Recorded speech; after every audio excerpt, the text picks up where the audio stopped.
السلام علیکم، میں ہوں شاہ شیخ، آپ دیکھ رہے ہیں انقلاب ٹی وی۔ الیکشن 2024 کا دوسرا مرحلہ کاغذات کی جانچ پڑتال کا مکمل ہوتے ہی پی ٹی آئی نے دوسری جنگ کا آغاز کر دیا ہے۔ یہ جنگ پی ٹی آئی کو الیکشن ٹربیونل میں لڑنی پڑے گی، کیونکہ پی ٹی آئی کے 90% امیدواروں کے کاغذات نامزدگی مسترد ہو چکے ہیں۔ ریٹرننگ افسروں نے مختلف الزامات کی بنیاد پر ان کے کاغذات مسترد کیے ہیں۔ زیادہ تر پر الزامات مقدمہ جو ان پر ایسے مقدمات ہیں جن کا انہوں نے اپنے کاغذات میں ذکر نہیں کیا، ان کو بنیاد بنا کر کاغذات مسترد کیے گئے ہیں۔ کاغذات مسترد ہونے میں ایک چیز جو پہلے کبھی نہیں دیکھنے میں آئی، وہ یہ دیکھنے میں آئی ہے کہ کچھ امیدواروں کے کاغذات جیسے عثمان ڈار کی والدہ کے کاغذات اس بنا پر بھی مسترد ہوئے ہیں کہ انہوں نے اپنا ایک پلاٹ جو ہے وہ کاغذات میں ظاہر نہیں کیا تھا، حالانکہ وہ کہتی ہیں کہ یہ پلاٹ میرا نہیں ہے، جس کا ہے وہ لے لے، وہ اس کی ملکیت سے انکاری ہیں۔ دوسری جانب شیخ رشید کے ساتھ بھی کچھ ایسا ہی معاملہ ہے، ان کے بھی کچھ پراپرٹی کے ایسے کاغذات ہیں جن کا وہ کہتے ہیں کہ مجھے علم ہی نہیں ہے، میرے ہیں ہی نہیں ہے۔ یعنی ایک طرف اس ملک میں یہ سلسلہ چل رہا ہے کہ لوگ زمینوں پر قبضہ کر رہے ہیں، اور الیکشن کے موقع پر ایسا بھی ہو رہا ہے کہ کچھ لوگ اپنے حریف امیدواروں کو الیکشن کے عمل سے دور رکھنے کے لیے ان کی نام اپنی پراپرٹی کر کے وہ جمع کروا رہے ہیں کہ جنہوں نے اپنی اثاثہ ظاہر نہیں کیے ہیں۔ جہاں پر پی ٹی آئی نے اپنے الیکشن کے دوسرے مرحلے کی جنگ کا آغاز کر دیا ہے، وہاں پر پی ٹی آئی کے کپتان کے وہ گمنام کھلاڑی جنہوں نے آزاد امیدوار کی حیثیت سے کاغذات نامزدگی جمع کروائے ہیں، وہ میدان میں آنے کے لیے تیار ہیں۔ اب دیکھنا یہ ہے کہ کون کون جو پی ٹی آئی کے کن امیدواروں کو الیکشن ٹریبیونل سے ریلیف ملتا ہے، جنہیں ریلیف نہیں ملتا وہ آگے کی عدالتوں میں جائیں گے اور یہ سلسلہ چلتا رہے گا۔ اگر پی ٹی آئی کو الیکشن ٹریبیونل سے ریلیف نہیں ملا اور یہی فیصلہ ان کا بھی رہا اور انہوں نے کاغذات نامزدگی مسترد ہونے کو درست قرار دے دیا، تو پھر پی ٹی آئی کو اپنے پلان 2 پہ عمل کرنا پڑے گا، اور کپتان کے وہ گمنام کھلاڑی میدان میں اتریں گے جنہوں نے اپنے کاغذات نامزدگی جمع کروائے ہیں لیکن پی ٹی آئی سے اپنا کوئی تعلق ظاہر نہیں کیا ہے۔ پی ٹی آئی نے یہ حکمت عملی اپنائی تھی کہ جو لوگ ان کی پارٹی کی جانب سے کاغذات جمع کروا رہے تھے، 2 سے 3 لوگ ایسے بھی تھے جنہوں نے آزاد امیدوار کی حیثیت سے کاغذات نامزدگی جمع کروائے ہیں۔ جس رفتار سے کاغذات نامزدگی مسترد ہوئے ہیں، ان کو دیکھا جائے تو ریٹرننگ افسروں کو جن جن پر شبہ ہوا کہ یہ پی ٹی آئی کے امیدوار ہیں یا نون لیگ کو ٹف ٹائم دے سکتے ہیں، ان امیدواروں کے کاغذات نامزدگی مسترد ہو گئے ہیں۔ مسترد ہونے والوں کی ایک اتنی بڑی طویل فہرست ہے کہ اگر ان کا نام لیا جائے تو کافی وقت لگ جائے گا۔ یہ دیکھ لیں کہ پی ٹی آئی کے بانی چیئرمین عمران خان کے دونوں حلقوں سے کاغذات نامزدگی مسترد ہو چکے، شاہ محمود قریشی کے ہی کاغذات مسترد نہیں ہوئے، ان کے ساتھ ان کے بیٹے اور بیٹی کے بھی کاغذات مسترد ہو گئے۔ چودھری پرویز الہی کے کاغذات ہی مسترد نہیں ہوئے، ان کے بیٹے، ان کی بیگم کے کاغذات بھی مسترد ہو گئے۔ اسی طرح پوری فیملی کے کاغذات مسترد ہوئے ہیں کہ جن لوگوں کا پی ٹی آئی سے تعلق تھا یا پی ٹی آئی کے بڑے برج تھے، تصور کیے جاتے تھے، ان کے ہی کاغذ نہیں بلکہ ان کے پورے خاندان کو ہی تصور کر لیا گیا کہ وہ الیکشن لڑنے کے اہل نہیں ہیں، لہذا ان سب کے کاغذات مسترد کر دیے گئے ہیں۔ اگر نون لیگ کی جانب دیکھیں تو یہ وہی بات ہوگی جو پنجابی کا وہ شعر ہے کہ گلیاں ہو جن سونیاں وچ مرزا یار پھرے۔ اب پی ٹی آئی مسلم لیگ نون کے امیدواروں کے لیے تو کوئی مقابلہ رہ ہی نہیں گیا، پنجاب کی حد تک تو نہیں رہ گیا، کیونکہ پنجاب میں پیپلز پارٹی کی بھی اتنی اسٹرینگتھ اور اتنی طاقت نہیں ہے کہ وہ نون لیگ کا مقابلہ کر سکے۔ ہم کاغذات نامزدگی مسترد ہونے کے حوالے سے اگر N122 کو دیکھیں تو وہاں پر Imran Khan P T I کے امیدوار تھے اور ان کے مقابلے میں نون لیگ کے خواجہ سعد رفیق تھے، اور حلقے کی جس طرح تقسیم ہوئی ہے، نئی حلقہ بندی ہوئی ہے، اس سے کسی طور بھی خواجہ سعد رفیق مطمئن نہیں تھے اور ان کے جیتنے کے امکانات نہیں تھے۔ وہ اسی حلقے سے یعنی 122 سے پی ٹی آئی کے سردار لطیف کھوسہ نے بھی کاغذات جمع کروائے تھے کہ اگر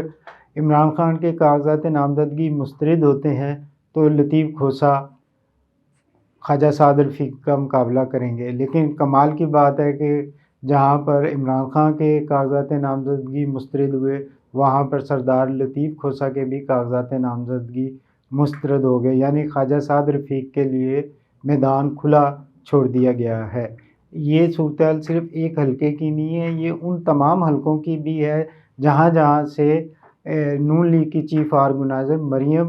نواز نے کاغذات جمع کروائے تھے۔ انہوں نے 5 حلقوں سے کاغذات جمع کروائے، وہاں کے 5 حلقوں سے جہاں پہ انہیں پی ٹی آئی کے امیدواروں کا سامنا کرنا تھا، پی ٹی آئی کے امیدواروں کے کاغذات مسترد ہو گئے اور مریم نواز کے کاغذات منظور ہو گئے ہیں۔ وہ جس حلقے سے چاہے آزادانہ طور پہ الیکشن لڑ سکتی ہیں، اب انہیں پی ٹی آئی کے امیدوار سے مقابلے کا کوئی خطرہ نہیں ہے۔ این اے 119 میں انہیں سب سے زیادہ خطرہ صنم جاوید سے تھا،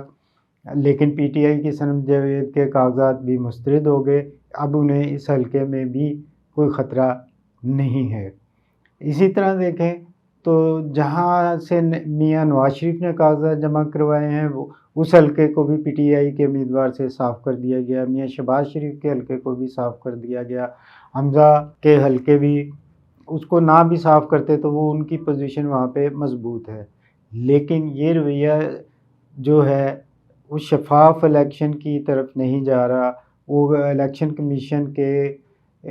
کردار پر سوالیہ نشان کھڑے کر رہا ہے کہ نہ الیکشن کمیشن غیر جانبدار نظر آ رہا ہے اور نہ 8 فروری 2024 کو ہونے والے الیکشن شفاف اور غیر جانبدارانہ دکھائی دے رہے ہیں، کیونکہ پی ٹی آئی کو جس طرح دبایا جا رہا ہے یوں لگتا ہے کہ کچھ حلقوں نے نون لیگ کو کلی طور پر جتانے کا فیصلہ کر لیا ہے، اور جس طرح 2018 میں پی ٹی آئی کو جتانے کے لیے بہت سارے معاملات ایسے کیے گئے تھے کہ جن پر آج بھی سوالات کھڑے ہیں اور لوگ انہیں تنقید کا نشانہ بنا رہے ہیں، اس وقت جو الیکشن 8 فروری 2024 کو ہونے ہیں اس کے لیے جو صورتحال بنا دی گئی ہے، اور 2024 جو کل شروع ہوگا اس میں جو صورتحال بنے گی وہ اس سے کہیں زیادہ بدتر ہے جو 2018 میں تھی۔ اب سارا لوڈ جو ہے، سارا دباؤ جو ہے وہ ہماری عدلیہ پر آ گیا ہے کہ وہ الیکشن میں لیول پلینگ فیلڈ بنانے اور الیکشن کو شفاف رکھنے اور الیکشن کمیشن کے غیر جانبدار رویے کو یقینی بنانے کے لیے کیا اقدامات کرتی ہے، اپنا کیا کردار ادا کرتی ہے، کیونکہ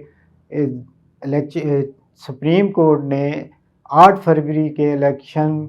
کے حوالے سے بہت ساری ذمہ داریاں نبھائی بھی ہیں اور ان کے کندھوں پر بھی ہیں، اور براہ راست چیف جسٹس کہہ چکے کہ 8 فروری کو ہی الیکشن ہوں گے، اس میں کوئی ابہام نہیں ہونا چاہیے، اس سے آگے نہیں جائیں گے۔ اب ہمیں دیکھنا یہ ہے کہ آنے والے دنوں میں کیا ہوتا ہے، کیا پی ٹی آئی کے جو سرکردہ رہنما ہیں ان کو الیکشن لڑنے کا موقع ملتا ہے یا نہیں ملتا ہے، یا پی ٹی آئی اپنے پلان بی پر عمل کرتے ہوئے اپنے کپتان کے گمنام کھلاڑیوں کو میدان میں لائے گی اور ان کو اپنے امیدوار ہونے کا اعلان کرے گی، انہیں قوم کو یہ بتائے گی کہ یہ ہمارے امیدوار ہیں، اور وہ گمنام کھلاڑی کھل کر الیکشن میں آئیں گے اور پی ٹی آئی کے جھنڈے کے ساتھ الیکشن لڑیں گے، کیونکہ ابھی یہ بھی طے نہیں ہو پایا کہ پاکستان تحریک انصاف بلے کے نشان سے الیکشن لڑے گی یا نہیں، کیونکہ الیکشن کمشنر نے پشاور ہائی کورٹ کے فیصلے کے خلاف پشاور ہائی کورٹ میں نظر ثانی کی اپیل دائر کر دی ہے، یعنی الیکشن کمیشن ایک مرتبہ پھر پی ٹی آئی سے بلے کا نشان چھیننے کے لیے تیار ہے اور اپنی کوششوں میں لگا ہوا ہے۔ دوسری جانب ہم دیکھیں تو گزشتہ روز مسلم لیگ نون کے پارلیمانی بورڈ کا اجلاس تھا، جس سے شریف خاندان کے لوگوں نے خطاب کیا، جن میں میاں نواز شریف، مریم نواز، شہباز شریف اور حمزہ شہباز شامل ہیں، اور یہ ان لوگوں کے خطاب ایک دوسرے کی تعریفوں پر مبنی تھے،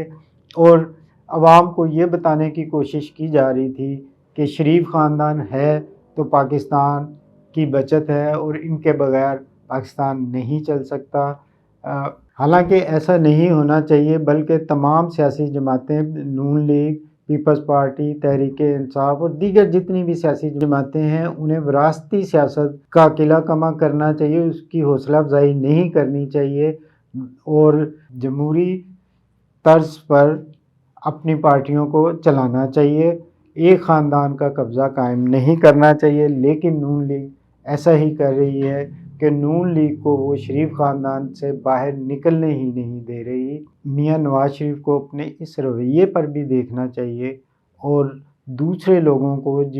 جو ان کے ساتھ شروع سے چلے ہوئے ہیں، نون لیگ کے بانی اراکین میں سے ہیں اور قربانیاں دی ہیں، انہیں بھی آگے آنے کا موقع ملنا چاہیے۔ اس کے ساتھ ہی اجازت دیجیے، خدا حافظ۔